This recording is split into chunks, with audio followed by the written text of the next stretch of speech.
In 2024, GB News is Britain's election channel.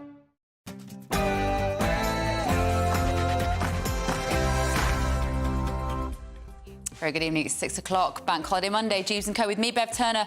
Tonight, the Gaza conflict has played a pivotal role in the local election results, and now a Muslim pressure group is holding Keir Starmer to ransom over demands to cut military ties with Israel and a whole lot more. Is it right that international conflicts are having such an impact on British politics? And of course, we're being told to cycle more and more instead of taking the car, but as a speeding cyclist escapes prosecution after a fatal collision with a pensioner, has the law failed to keep up with the dangers that cyclists can pose to pedestrians? And they're at it again. University students, this time from Oxford and Cambridge, occupying campus lawns with pro-Palestinian camps in an echo of the protests that have swept America. They say it's because the universities support Israel's genocide of Palestinians in Gaza. Do you agree with them? Do they even know, do you think, what they're protesting about? Plus, are you partial to WhatsApps and voice notes, or would you rather a good old-fashioned straight-talking phone call? Well, a quarter of Generation Z have never answered the phones, according to a new survey. What does this mean for the future of humanity and relationships?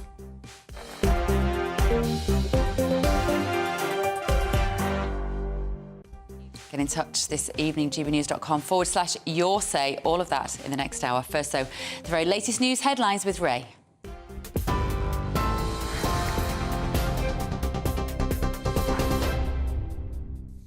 Thanks, Bev. Our top stories tonight. Rishi Sunak says he's determined to fight, and the next general election is not a foregone conclusion.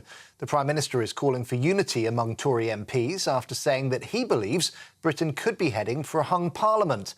The Conservatives lost hundreds of council seats and the West Midlands mayoralty, results Rishi Sunak described as bitterly disappointing.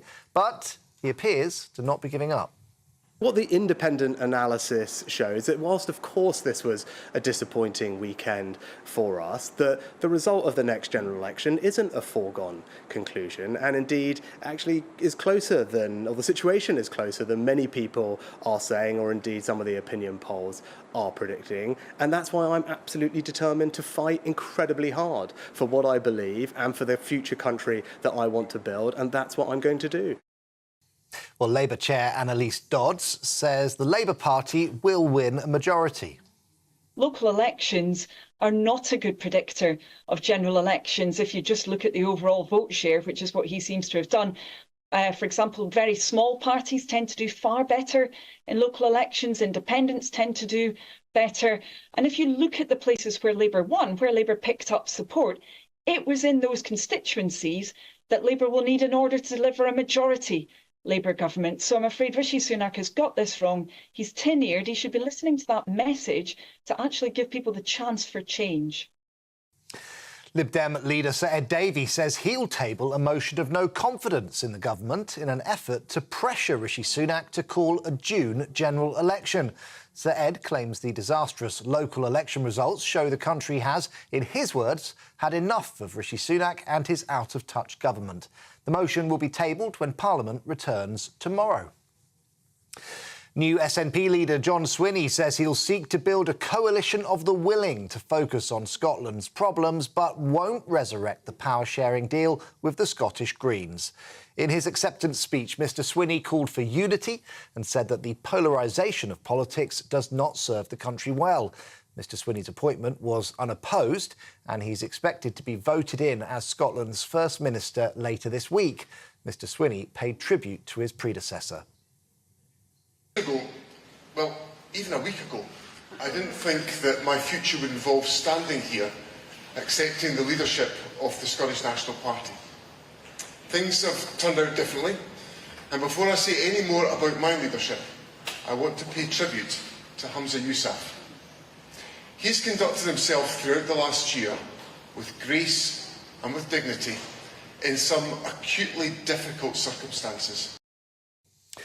Met Police detectives have launched a murder investigation after a man was stabbed in a street fight in East London on Sunday night.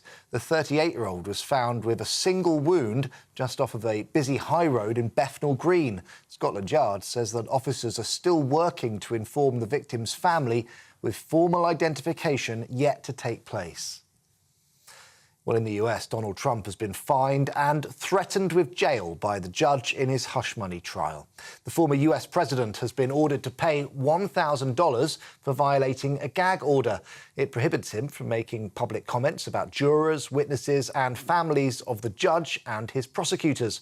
Judge Juan Merchan described Mr. Trump's actions as willful and has warned him that he could face jail, as the fines are not deterring him.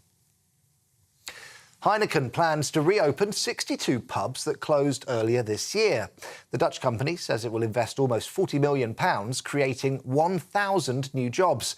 It also says plans to refurbish more than 600 of its establishments will turn them from tired pubs into premium locals. And gun salutes have rung out across the capital, marking the first anniversary of King Charles's coronation. A 62-gun salute rang out from Tower Wharf. 41 volleys were fired earlier by the King's Troop Royal Horse Artillery in Green Park in central London. The Archbishop of Canterbury has also paid tribute to the King's sense of duty after his return to public life and says that crowning him was the privilege of a lifetime. For the latest stories, sign up to GB News Alerts by scanning the QR code on your screen or go to gbnews.com/alerts. Now it's back to Bev.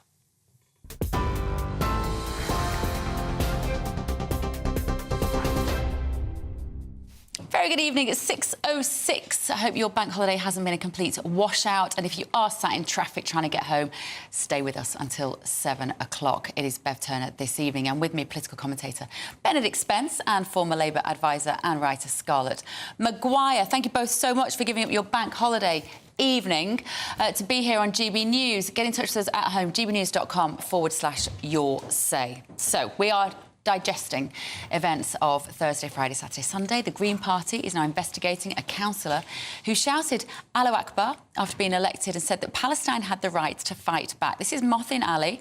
He won the Gipton and Hare Hills Award in Leeds with more than 3,000 votes at Thursday's local elections. Have a listen.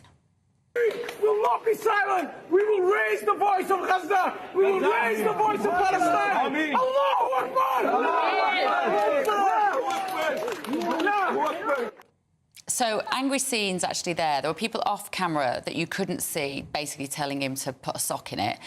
The Green Party spokesman has said that they are investigating issues which were drawn to our attention in relation to Councillor Mothin Ali, so cannot comment further. However, we are clear that we never support anything that extols violence. But, Benedict, this Gaza issue has played a pivotal role in these local elections. We've now got a Muslim group holding Keir Starmer to ransom over 18 points that they want to see enacted if Labour are going to get their votes. Your assessment of this situation and how we've got to this place? I mean, in the short term, it's not going to prevent Sir Keir Starmer from becoming Prime Minister, I don't think. Medium to long term, it is a headache for him to have for the Labour Party to have lent so heavily into, I suppose, if you want to say, a form of identity politics in certain parts of this country. To have done that and sort of rely on those votes as just being, sort of a guaranteed thing, I think was very foolish. I think they'll have done that based on the idea that those votes probably wouldn't ever go to the Conservative Party. But I think, as we've seen with the success of George Galloway and Rochdale and in these local elections, actually Gaza is playing a role. It is cutting through. I think and independent candidates that will stand. Absolutely. If this could be harnessed by a political party or, just a coalition of people, it could cause serious problems for Sir Keir Starmer and the Labour Party in general down the line. As I say, short term, I don't think it's going to block his sort of path. But this is, I think, a very concerning thing because this isn't, I don't think, simply a question of people saying that what's happening in Gaza is unacceptable and disgraceful. I think that there is a broader element to it which does need to concern people, which is that this is very clearly a pet project of a lot of people. And I don't say that to be flippant, but it is very obvious that a lot of people are taking what's happening to Gaza very closely to heart in a way that they aren't taking other conflicts around the world to heart. These people have no interest in what's happening in Darfur or Xinjiang or Rakhine, where actual genocides are happening. These people have absolutely no interest in that. It's the one that involves the Jewish state. But one of the things that does need to be sort of pointed out is that a lot of these people are from 3 different backgrounds: Bengali, Kashmiri and Pakistani in general. What do those countries all actually have in common? They are all neighbours of Israel, and sorry, not Israel, India. They don't get on particularly well with India, and they have been to war in the very recent past with India. So these people get very angry about Gaza. Fine, humanitarian issues around that, you can make a justified case for it. What happens if a war breaks out between those, Pakistan and India, for example? You know, the government in India is very aggressively Hindu nationalist. It is quite belligerent.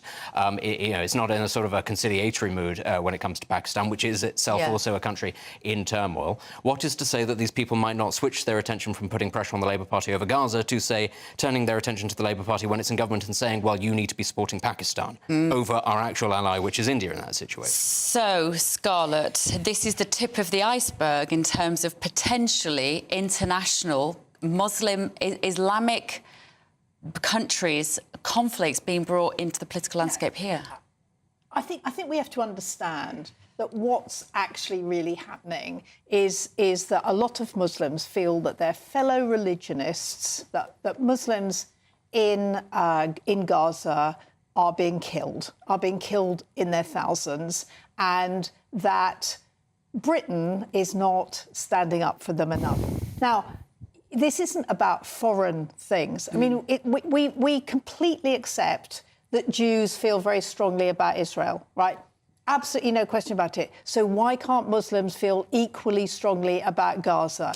I think, and that's what we have to understand, is that it's about that. I mean, I think that that this whole thing about we're really worried about them putting pressure on Keir Starmer, I mean, it's just not going to work. Is it not going to work? Because I think what Benedict's saying is that there is a faction of people in this country who are weaponising this conflict in order to gain more power in this country and ideologically enact out international conflicts, which and the power is there. I mean, more than 40 I have to say, one of the things, I think, it must be said, I do think that the Labour Party are going to win a majority of the next general election, but there is a line of thought. I know that the Tories are sort of clinging on to it desperately, saying, oh, well, there could be a hung parliament. There's not. But there is a line of thought that could say that actually it won't be a large majority. You only need a few constituencies to be made up of people who feel very strongly about an issue. And I wouldn't just say Gaza. You know, it's something else we do need to bear in mind is people who are very pro-rejoining the European Union, actually in certain other areas that the Labour Party is targeting very, very strongly about that. You can apply pressure to the governing party if you have the numbers in that sense. But again, you say it's not about international issues, it's about Muslims feeling very strongly about what's happening to other Muslims. I go back to what I said at the start. They don't care about what happens to Muslims in other genocides where it is about religion. What's happening in Xinjiang and Rakhine, what happened in Sri Lanka to the Tamils was about religion. Ultimately, they don't care about that. It's the one that involves the Jewish state. And that, I think, is very dangerous. We can't actually just dismiss it and say, oh, well, it is about, a religion and they feel justified in this. All of that sort of melts away when you consider that they're absolutely fine when it's other groups doing it to Muslims that don't matter so much. They're not absolutely fine. There are no marches. There are no marches about what's happening in Darfur. They're not standing. They're not standing for election, though. Right. Can I speak? Yes. All right. So what I'm saying is actually so there are two things. The marches are not just Muslims. Let's get this absolutely clear. Yes, there are 17 Jewish people as well. The marches are massive. There are Jewish people, but there are lots who can't speak Hebrew. Funnily enough. Actually, there are Jews who can speak Hebrew, but let's say that there are also on the marches there are a lot of people who are secular. I mean, who are people like me who are brought up Christian, right? So the marches are massive and they're interdenominational, right? So I just think this whole... What worries me is that we're getting into a Muslims are terrible, we need to be worried about Muslims, we need to be worried about the Muslim vote. I mean, actually, if you look at it, I mean, I'm not sure that it happens anymore, but certainly in the big abortion votes, the Catholics would do it. That any MP, you talk about to any MP, and I'm sure it's the same with the Conservatives, but certainly I know with Labour MPs, that during the election they have group after group saying, we're not going to vote for you unless you do X, Y, Z. So whether the Muslims are better, this particular Muslim group, and remember, to put it mildly, it doesn't even involve most of the Muslim Labour MPs, this group. So why are people a little more frightened of this Because I think they're making... The people who are frightened are people like GB News and the Daily Mail. It is not people in the Labour Party. What the Labour Party realises is that when Keir Starmer said, very mistakenly, that Israel had a right to stop aid and food and water getting into Gaza, that he was utterly, utterly wrong. So what is it then about the Daily Mail and GB News viewers that might find this concerning? I mean, I would speculate it's because we're fed up with life in this country, and when a local councillor stands up to accept his applause for winning, I want him talking about the potholes, the rubbish, the streetlights, all of the stuff that affects British people right now, which is grinding us down every day, our local transport systems, not to stand up there and say, Allahu Akbar, this is for Gaza. This is a councillor who probably, I mean, I have absolutely no idea, and it's the Green Party, who will probably no longer be a Green Party councillor. We're talking about one councillor who was, to put it mildly, pretty stupid. Well, right? I mean, it was unbelievable how stupid he was, right? And obviously the Green Party had not checked him out before he became their councillor. But there were thousands of people standing for election, and most of them, of whatever religion they were, are interested in potholes and the cost of living. And to pick up... Are they Benedicts? I go back to what I said at the start. This isn't about Islam and people being scared about Muslims. It's about Jews and people hating Jews. That's what this is about. Ultimately, I think that this is a hijacking of what you say, hijacking of local issues. Clearly, this is something that matters to a lot of people more than local issues, to which I would say, and I would echo actually what was just said about the candidate, that's a very stupid thing to care about, because actually your standard of living will go down if all you do is try and pass motions condemning Israel at Oldham or Leeds County Council or whatever it is. That's not going to change anybody's life. I do think the majority of people in this country are fed up with how it's being run, but this goes to show actually what just a little bit of motivation and a little bit of organisation can do in terms of putting pressure on politics at a larger scale. Well, that is a very good point, because the Muslim communities are very organised when it comes to politics, and in a way you can't blame them. But if you look I've just said that most Muslim Labour MPs do not even support this Muslim vote thing. Most Muslim councillors do not support it. So there are some. But if Keir Starmer feels, if Keir Starmer knows how politically engaged the Muslim community is in this country, and he thinks he might need them to get him over the line, if he thinks that George Galloway and independents are sufficiently powerful that they will steal the vote, he may have to capitulate some of these demands. You can speculate. I'm trying to tell you what's going to happen. That Keir Starmer... All right, Mystic Meg. We're all speculating. No, I'm not speculating, because actually I do know what's happening in the Labour Party, and they're not going to accept this. So it is really simple. Yes, but how can a lobby group feel empowered to make demands like this against Keir Starmer? One of which is commit 7% of public sector pensions to Islamic funds and ethical funds, actually. And I've just said it's not going to happen, right? It's not going to happen any more than the Catholics. Than the Catholics who say we will not vote for you unless you oppose abortion, right? We will not vote for you unless you change time limits. When you're an MP... I don't see those people. I did not see those people using abortion, 40 people using that at the centre of their council election campaign. No, I'm saying this has always happened. You wait until we get assisted dying, right? And the churches will say, you will get lots and lots of Catholics writing saying, we will not support you unless you oppose assisted dying. It has always happened. Okay. And the people, the people for the ethical treatment of animals will say, we will not support you unless you oppose vivisection. Honestly, Bev... But they aren't winning council seats in the same way. One of these demands issue guidance that Muslims are allowed to pray at school. That is related to the Catherine Birbalsingh case recently. You're right to say that, actually, that these communities tend to be a lot more politically organised. But I think Scarlett's also right to say that this probably isn't going to happen on Sir Keir Starmer's watch, because, actually, I think his record on anti-Semitism in the party proves that he does take that very seriously. Yeah. But that's why I did say it's not going to happen in the short term. I'm thinking more towards the medium term. If the Labour Party is put under pressure. Say, you know, he's ousted as leader for some reason. Say it's he's replaced by somebody who's a lot more hawkish on Israel. You can't necessarily make those guarantees because, of course, the previous Labour leader was somebody who I think would have capitulated on pressure when it came to things like Israel. So you can't make those guarantees. I would say that I think Sir Keir Starmer has done a pretty good job of trying to root out anti-Semitism in the Labour Party. We have to remember how bad it was, but that doesn't mean that the job is done yet, and it doesn't mean that anti-Semites will not try to put pressure on him, on other MPs, on local councils in any way that they can. And we have a problem of Islamophobia in the Tory party. I mean, you know, it is not the same. There is a... oh my word, it is not the same. Oh, no, there is nobody calling for a genocide of Muslims in this country. There is no country actually trying. There's no Western country currently trying to, you know, prosecute a genocide of Muslims. And all of this comes after an attack on Israeli civilians by an organised genocidal organisation. That's what prompted this. And to try to all sides it by saying, that there's also a problem of Islamophobia in the Tory party. They are not the same. Because this, I tell you what, show me the Tory councillor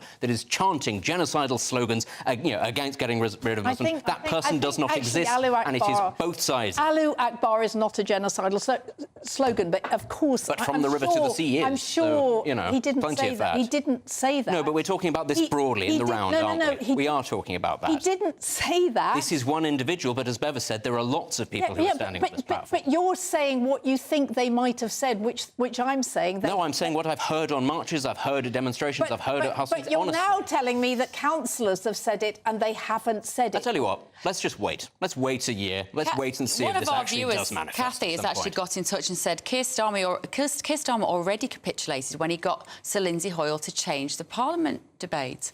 She's right. I'd sort of forgotten that. That was about whether they were going to debate... That was not about capitulating to Muslims. Actually, that was a sort of a trickery about a vote, and it was actually about not capitulating to the SNP. It was very, very... I mean, to go into what actually happened, where I frankly think that nobody behaved very well. I don't think the SNP, I don't think the Tories, I don't think Labour behaved well. That wasn't capitulating. Benedict is right. He's not going to capitulate. But actually, I just don't see it happening.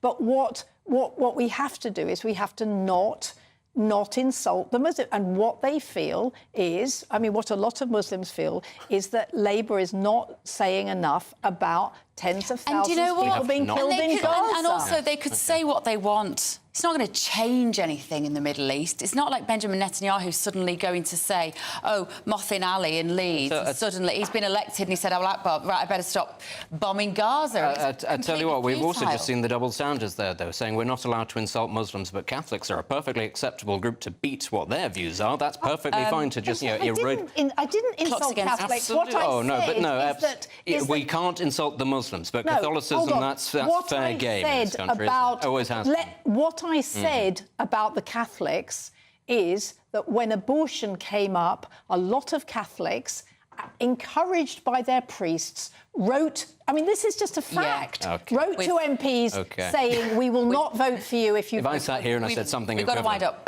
Anyway, that's just for part one. The Muslim Council of Britain's Secretary-General Zahra Mohammed has said these election results are a wake-up call to all parties. Politicians can't take anyone for granted, especially not British Muslims. The dissatisfaction with politicians is palpable and the response to the atrocities in Gaza is only the tip of the iceberg. Right, coming up, we're told to cycle more and more, of course, but as a speeding cyclist escapes prosecution after a fatal collision with a pensioner, has the law failed to keep up with the dangers that cyclists can pose to pedestrians? This is Dewbs Co on GB News with me, Bev Turner. Don't go anywhere.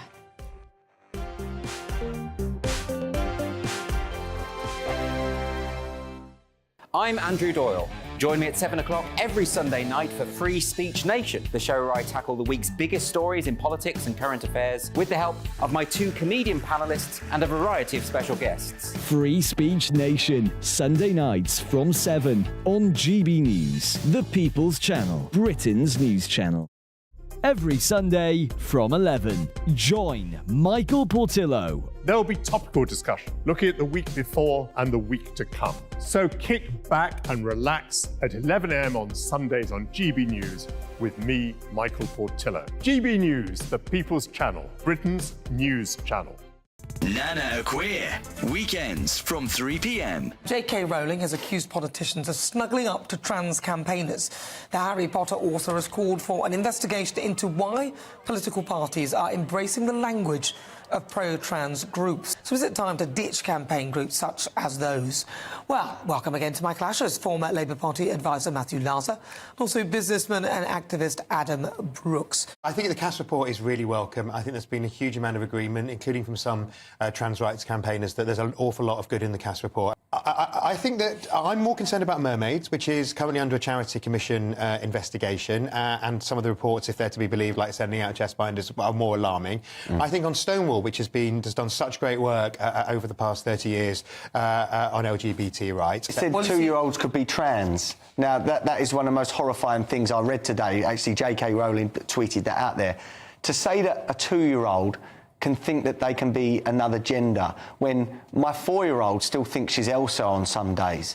You know, there's no common sense, and to me it's very badly phrased, Adam, I agree. It's very sinister that these people actually believe that these kids want to change gender, and unfortunately out there are parents that almost see a trans kid as a fashion accessory now, and I think this whole agenda has pushed on people that this is normal to change gender, and we have to push back. And as I said earlier, to be trans is not normal. Well, I don't agree with that extreme. phrasing. I think it's a big step, Adam, but there are clearly people throughout history who have been But it's trans. not normal behaviour, is it? I think as far as children are concerned, children need to be given the space to explore the world, and that can include experimenting with, breaking previous gender stereotypes. That doesn't mean that people should be sort of labelled at the age of 2, which I completely disagree with. Good afternoon, Britain. Good afternoon, Britain. Weekdays from midday, we bring you the most compelling stories from across the United Kingdom. And why it matters to you. From your doorstep to our inbox. That's right, we want to hear from you. Good afternoon, Britain. Only on GB News, the People's Channel, Britain's news channel.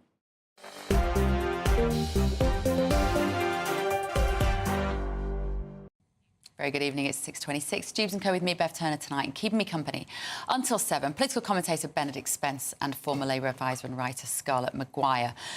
Now, a cyclist who collided with a pensioner could not be prosecuted because speed limits don't apply to bicycles. The man was going 29 miles an hour. He was doing timed laps around Regent's Park in London, and he hit 81-year-old Hilda Griffiths as she crossed the road. She was trying to reach a pedestrian island. So the legal speed limit there is 20 miles an hour, and 59 days after the accident, Miss Griffiths died from head injury complications. So we are encouraged to cycle more and more, aren't we? But the law apparently seems to have failed to keep up with the dangers that bikes pose to pedestrians.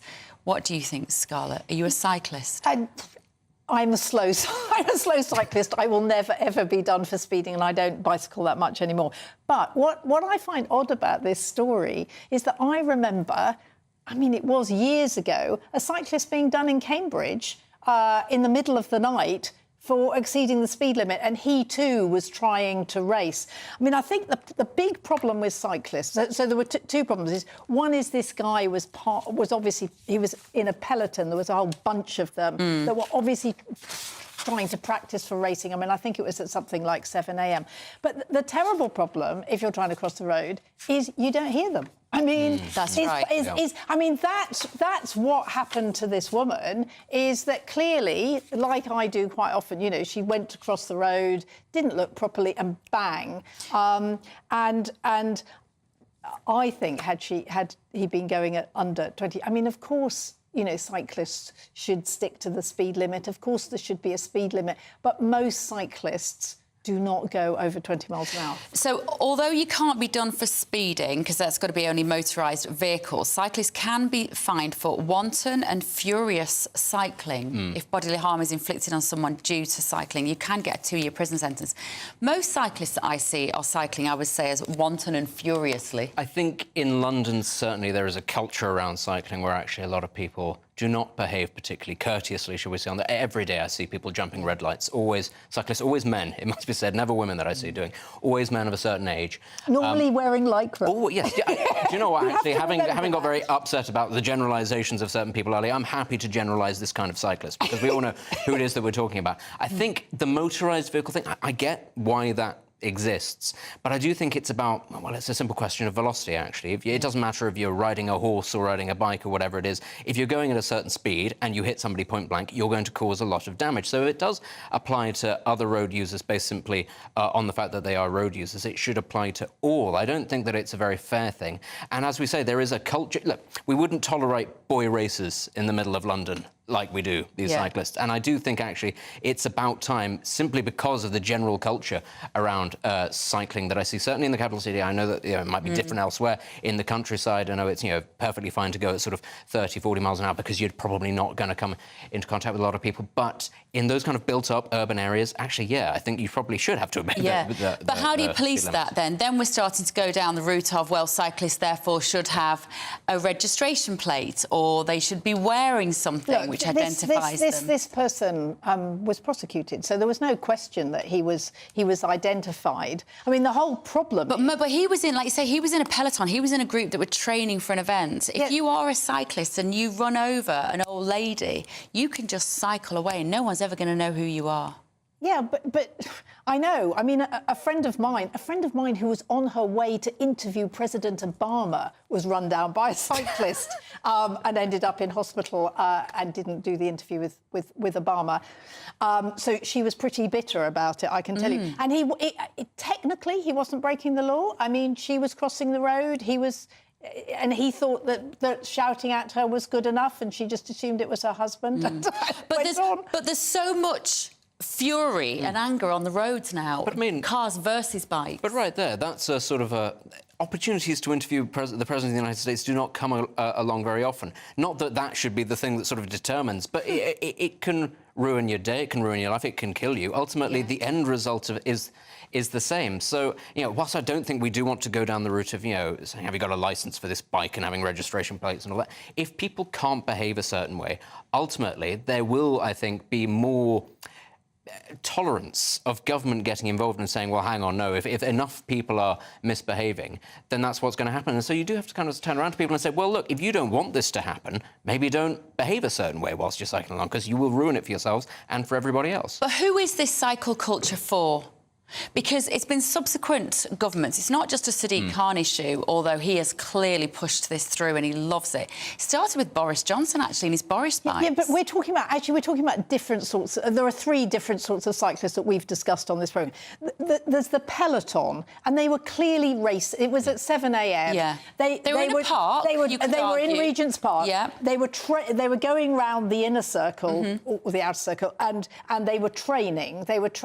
So we're not talking about the people Benedict is talking about. These were people training, and tragically, there should have been some sort of safeguard in place in that situation. I mean, should have been maybe somebody, a marshal or somebody watching. And I think they probably thought that at 7 a.m. it was okay. Yeah. Then there's the boring cyclists like me, and there are an awful lot of us who just bicycle. And frankly, the man who mowed down my friend was a boring, ordinary cyclist. And then there are.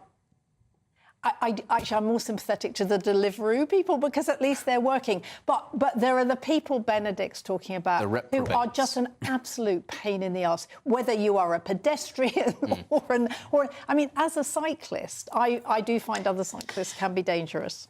Benedict, one of our viewers, Livy, has got in touch and said this country has paid a fortune for bike lanes and so the cyclists should pay some kind of licence and insurance. Surely they insure them for theft. Because I was thinking that if you are a pedestrian hit by a cyclist and you can't work again, you've got no insurance. Well, it's not an unfair point, actually. Again, well, you can sue them, but actually... If you can find them, you can sue them. But I think, again, people who have other kinds of vehicles, you can't drive them legally without some sort of insurance. So maybe if you don't necessarily need a licence or a registration plate, maybe some sort of insurance would be good. But you should be taking that out anyway on yourself at the very least, because actually bikes do get stolen a lot. People do get into accidents when it comes to... But, the proliferation of cycling in this country, I think it comes First and foremost, it comes because a lot of the politicians who go onto high office went to Oxford and Cambridge, and there's a lot of cycling there, so they think, this works for everybody. They go to Europe, and a lot of the cities are a lot smaller than our post-industrial cities, and they think you can cycle everywhere in Bologna or Amsterdam. Wonderful, everybody should do this. And also, it's again, you've sort of, Scarlett's pointed out that there are several different types of cyclist. Actually, when it comes to commuting, it tends to be a young person without many strings, don't have children or anything like that. They don't actually have to cycle long distances. So it's useful for a certain kind of person, the sort of person who might want to live within, say, cycling distance of Westminster in central London. Yeah. It's the sort of thing that certain people think, this is very good. It's not the most practical thing but you know to roll out who it's terrible for? Parents. This obsession with cycling is a nightmare for parents. Because, and that's why I think that these male politicians... Bev, why? Why? Because my day looks like getting the kids from school with a boot full of supermarket shopping, taking one to a netball team or taking one to a swimming club. If we want our children to do activities, we need to live in a city where we've either got amazing public transport and we do not have it. But even if we had amazing public transport, we as parents can't give our children the life that they need, and grandparents, whilst we're told to get on bikes in the rain on a cold day. No, nobody's telling you to get on. They are. If you can't, come on, you have a choice. You don't have a choice. That's my point. Is you don't have a choice. Bev, you don't have a choice. You've just told me you have a car, right? Yes. You have a car Couldn't and you live drive. without it. That's absolutely fine. And you drive your children places, so you have a choice. I don't have a car. I have a choice. I have a choice because actually where I live there is good public transport, and for my east-west things I take my bike. We have a choice. Of course, children. I mean, and actually I taught my kids how to ride a bike. I mean, I presume you have too. No. Yeah, of course they can ride a bike. Of course they can. But I wouldn't want them going out in London. I wouldn't. My eldest does ride an electric bike now, and it's because he can't barely afford public transport. So it's so expensive. Yes. So he goes out, but I will not encourage my daughters to ride bicycles in London. Not at all. And when they're teenagers, maybe it's OK. But actually, when they're younger, when you want to get them to their activities, how are you meant to do that on a bike? Oh, well, then that's fine. You drive them. And, I mean, nobody's saying that... But then with low traffic neighbourhoods, with all the cycle lanes, which means it's bumper to bumper to bumper, it takes hours to get anywhere in this city now. And so who's suffering? Part of the problem is, I think we're talking about a lot about cities. Well, no, very rarely people actually ever talk about is the countryside, where still half of the population live. Yeah. It's much safer to ride a bike in the countryside, but it takes you a lot longer to get to anywhere that you want to go. And that's actually where, the concentration of motor vehicle users, if you want to use them, is most important, because also public transport is very... Where I'm from, if you want to get to the nearest city, there is one every hour. It does not always come exactly on the hour, and if you miss it, well, good luck, you've got to wait for the next one. And they've cut back on those services. Although, actually, I would say, if you're in Devon or some places where I was brought up, cycling is not safe. No, and it's not even an option. Yeah, very good point. Right, still to come this evening, university students, this time Oxford and Cambridge, are occupying campus lawns with pro-Palestinian camps. It's echoing those protests that we've seen in America. They say it's because of universities supporting Israel's genocide of Palestinians. We're going to be debating that in just a moment. Don't go anywhere. Dewbs Co with me, Bev Turner.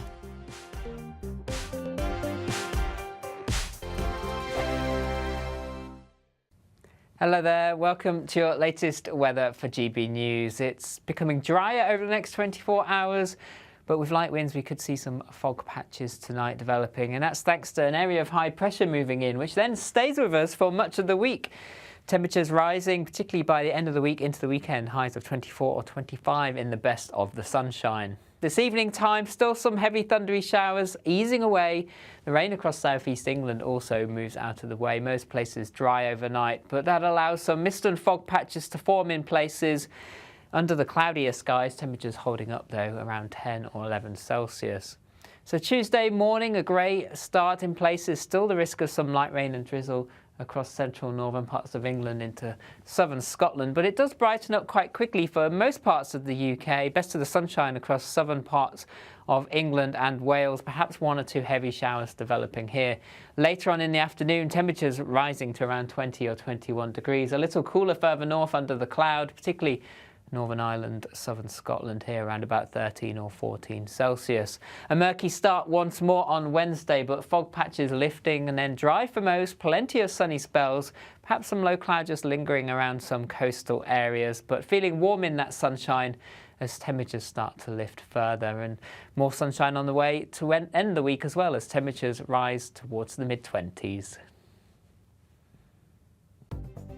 The latest GB News travel. Good evening, I'm Johnny Ratner. The M606 in West Yorkshire is blocked northbound at junction 3 at the Staygate roundabout, heading towards Bradford because of flooding.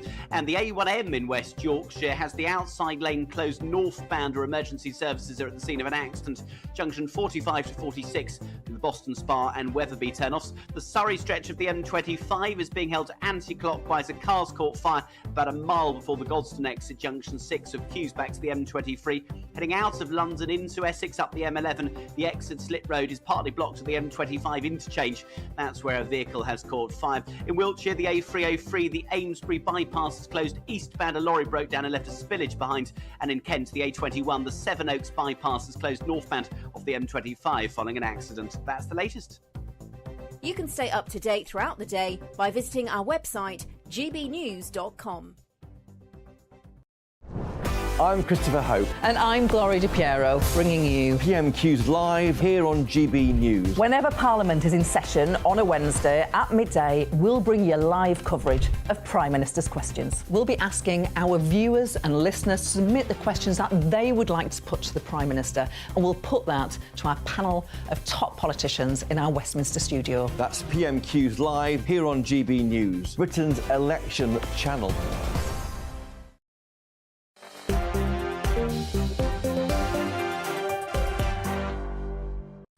You've been getting in touch at home. Dewbs says Sadiq Khan won't be happy until he makes everyone ride donkeys. And I know what you mean. It does feel a bit like that, doesn't it? Right, talking of donkeys, Benedict Spence is with me. And I saw it coming in slow motion, like a cycling accident. We've been discussing, actually, the solution to travelling around this city. You've got it sorted, haven't you, Benedict? Yeah, cable cars. Cable cars. Bring on cable cars. We were all told we're going to be in flying cars by 2024. That didn't happen. Actually, we do have to remember that Boris did bring in a cable car, and it's the one bit... That's right, there is actually a cable car. There is a cable car. Right, yeah, OK, so talking of donkeys, university students, this time from Oxford and Cambridge, are occupying campus lawns with pro-Palestinian camps. Now, we saw these similar protests in America. This is what Oxford University looked like this afternoon. We won't be silent. Stop the bombing now, now, now, now. We are the people. We won't be silent. Stop the bombing now, now, now. Now, they say it's because the universities support Israel's genocide of Palestinians in Gaza. There was also a protest this week, as we've said, in America, and this clip really caught my eye. It's the Columbia protest leader, Johanna King-Slutsky. This is what she had to say. Well, I guess it's ultimately a question of what kind of community and obligation Columbia feels it has to its students. Do you want students to die of dehydration and starvation or get severely ill, even if they disagree with you? If the answer is no, then you should allow basic... I mean, it's crazy to say because we're on an Ivy League campus, but this is like basic humanitarian aid we're asking for. Like, could people please have a glass of water? Just to be clear, what Johanna Slutsky was asking for there was humanitarian aid to their protest, Scarlett, because she said we don't want to starve to death whilst we are encamped in university. I mean, the stupidity, the naivety of some of these students blows my mind. No, I think it's not so much stupidity and naivety as entitlement and not... Look, when I was a university student, I occupied the Vice-Chancellor's office, me and quite a lot of other people, very successfully. We wanted the day nursery to stay free, and we won. Hang on. Were you a student at the time? Yeah. Did you have children? No, I had no, but friends of mine had children. So you protested in the office to keep the childcare facility open at the university? Yes. Well, that seems fairly logical. I quite like that. It's not quite the liberation of an entire country. No, I'm sorry, Benedict, that I wasn't radical enough. No, do you know what? Actually, I admire the fact that you aim for something constructive that could be achieved rather than this big picture stuff. Yeah. But I think actually Scarlett's right. This is it. I actually quite like looking at these ones at Oxford and Cambridge because the scale is very small, and that tells me that the general population of these universities compared to these large American factories which just sort of churn out graduates for huge amounts of money. We have a slightly, I think, better calibre than people at Columbia, which is famous, actually been famous for many years now for sort of churning out activist graduates.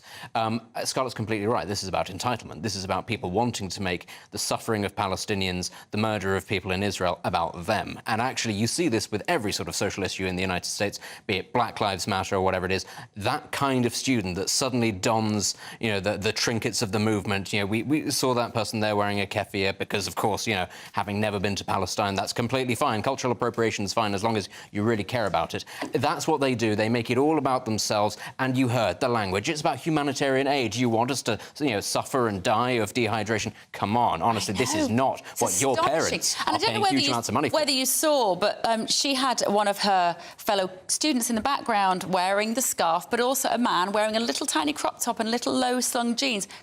Possibly a homosexual who, if he was living in Gaza, would be thrown off a building purely for having that preference. Does he get that? Do they understand what they're protesting about? No, I mean, obviously not. And you just think, I mean, as Benedict says, don't make it about them. Actually, you know, if you're really serious about Gaza, you have to think, what should you be doing, and not saying, you know, we need to be fed too. Particularly the campus in Columbia, but there were other ones in America, they had to cancel, Benedict, the graduation ceremony. Yeah. So if you've been at that university for 4 years and your parents have spent hundreds of thousands of dollars and you want to go up and get your doctorate, your degree, these idiots, and they actually spoke and they said, well, if at this time you think that's important, then, you know, I can't help you. This is more important.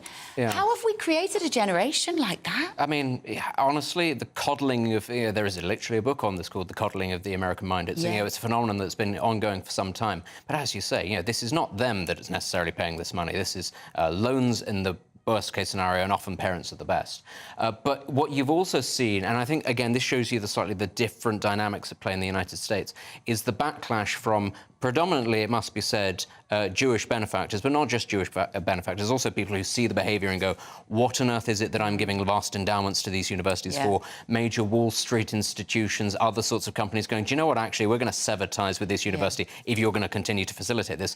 At which point, suddenly, the police are called in and this all gets shut down. 2,000 people have been arrested in the United States because the universities have gone, well, actually, we care more about the money. And actually, our alumni are saying they're not going to give us any more endowments, they're not going to hire any of our graduates because they can see them behaving like this. This doesn't do a great deal for our reputation. OK, let's hear what Oxford University said. The spokesperson has made a statement. They say, we respect our students and staff members' right to freedom of expression in the form of peaceful protest. We ask everyone who is taking part to do so with respect, courtesy and empathy. Well, good luck with that. Right, coming up, a quarter of people aged 18 to 34 have told a survey that they have never answered their phone. I'm not joking. They much prefer a WhatsApp, a text, a Snapchat, a voice note. And what will this mean for the future of humanity? Yes, we're going to go there. Don't go anywhere.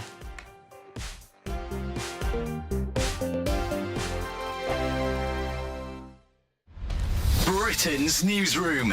Weekday mornings from 9:30. It's a remarkable story, isn't it? Amazing. Extraordinary. And also, she was unflappable, apparently, the Princess Royal. She's just brilliant. refused to get out of the car and said, I'm not going anywhere. Extraordinary. Well, Jim Beaton was awarded the George Cross for protecting the princess and delighted to say joined us now, along with the former head of royalty protection, Di Davis. Jim, you won't remember, but I met you some time ago at the Imperial War Museum when Princess Anne was opening an exhibition to do with the George Cross, and you were there reunited with her. And you told me then what great admiration you had for the princess, cool under fire, but you didn't do so badly yourself. It was probably my job. And also, I had a wee bit of police training, not very much, but a little bit, whereas Princess Anne had nothing. And yet, the way she displayed it, you would have thought she'd been highly trained to deal with any type of that situation. Even though you'd had some training, you took 3 bullets for the princess. You effectively stood between her and a deranged gunman. Well, I was supposed to be a protection officer, really, so I just tried to fuddle about. You must remember that back in 1974, there was no communication, and we were extremely lucky that Michael Hills, who was outside Clarence House and nearby, had got one of the fast police radios, or radios on his shoulder, so he was able to send a message out. Otherwise, we would have just been relying on the good old public to phone in and say there was something happening. Yeah. So times have changed drastically. Are the newspapers getting you down? My wife didn't divorce me that month. Struggling to separate the wheat from the chaff? I know that it's a bit of a circus at the best of times. Well, don't worry, Headliners has got you covered. We'll take the burden of reading the day's news, and if we get depressed, who cares? It's an occupational hazard, frankly. That's Headliners on GB News from 11 p.m. till midnight, and the following morning, 5 till 6 a.m. on GB News, the comedy channel. Nah, just kidding. Britain's news channel. I'm Patrick Christie's. Every weeknight from 9, I bring you 2 hours of unmissable, explosive debate and headline-grabbing interviews. What impact has that had? We got death threats and the bomb threat and so on. Our job is to do what's in the best interest of our country. You made my argument for me. My guests and I tackle the issues that really matter, with a sharp take on every story. I'm hearing it up and down the country. That was a beginning, not an end. Patrick Christie's tonight from 9 p.m. only on GB News, Britain's news channel.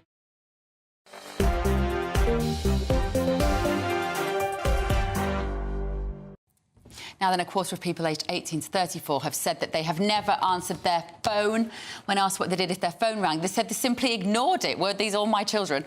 Some said they Googled the number or texted their friends and family back rather than calling them. What does it mean for the future of humanity? Benedict, I'm not exaggerating. I think this signals a deep problem with the socialising of our young people. I mean, you think that it's potentially going to sort of take us in a direction where, you know, no one will ever meet their partners, no one will ever have a child, and humanity will die out. Whereas I think it's Darwinism. I think it's that kind of person that will die out, and actually the strong will survive by going out and interacting with each other. The chatty will survive, Scarlett. Yeah, the chatty will inherit the earth. It's amazing that before the telephone was invented, we had humanity. Isn't it incredible? Well, it's amazing we've still got humanity the way things are going with the telephone. But when I was young, I mean, what people always complained about is teenagers always being on the phone. Yes. And you never being able to get through to anybody because the teenager was on the phone. And actually, the thing about teenagers is they are good at communicating and they just choose their methods. Oh, not anymore, they're not. They're not anymore good at communicating. Famously, certainly teenage boys were famously bad at communicating. Well, they've perfected a manner of communicating between each other using single syllables. But yeah. But how do you teenage girls? Yep. An empire was built on those grunts. How do you raise a generation of people that can even sell something for a business? How do you sell something if you are frightened to pick up the phone when somebody rings you? Well, then, I mean, it has to change. But what they might be doing different things. They might. I mean, lots of people. You know, when we all use the phone, I knew people who said, "I hate it and I have to use it." And you just do it. I think that actually we do get overhyped about how terrible everything is and how dreadful the young are. They are dreadful, and they're all dreadful. There's no good kids out cycling on my street. What are they doing out there? Nobody knows. Up to no good. Everyone under 40 is a disaster, Benedict, and you're in this category. Absolutely. But I mean, doing wheelies. What are we like? You know what? Do you know one of the reasons why I think that teenagers and young people won't pick up the phone and have a voice-to-voice conversation because they're frightened of saying the wrong thing? I do think there is something in that, actually, in a sort of way that you can't quite manage what you're saying. I know this person, speak on television, once it's out of your mouth, you can't call it back. You can take your time over actually writing what it is you're going to write, whereas if you say something out loud, people interpret it the wrong way. And also, the less people interact with each other, the less they understand each other's tics, mannerisms, I can see entirely why that is. But broadly speaking, again, I am a bit brutal about this. I tend to think that those who are going to push on in life, even if they have this sort of phenomenon of not being, sort of particularly comfortable talking on the phone or in person or whatever it might be, at some point they'll be forced to grow up, and those who are going to be left behind will not grow up. Except that generation not being forced to do, because part of growing up is having conversations when you're awkward and you're shy and you want to avoid conversation. That is how you become an adult and have difficult conversations. They don't have to anymore. They just, do you know what my daughters do, Scarlett? To tell their friends where they are. They just take a photo of themselves and just send that. Right. No words needed. Right. We've regressed. No capital letters We've needed regressed there. back to the cave painting Yes. method of communication. Let's begin when mobile phones first came in, and you suddenly realised that. I mean, I remember picking up my son from university, and in my day, we made arrangements. No. They did it on the spot, right? Because they had a mobile, and so they'd go, this is where we're going in 10 minutes' time.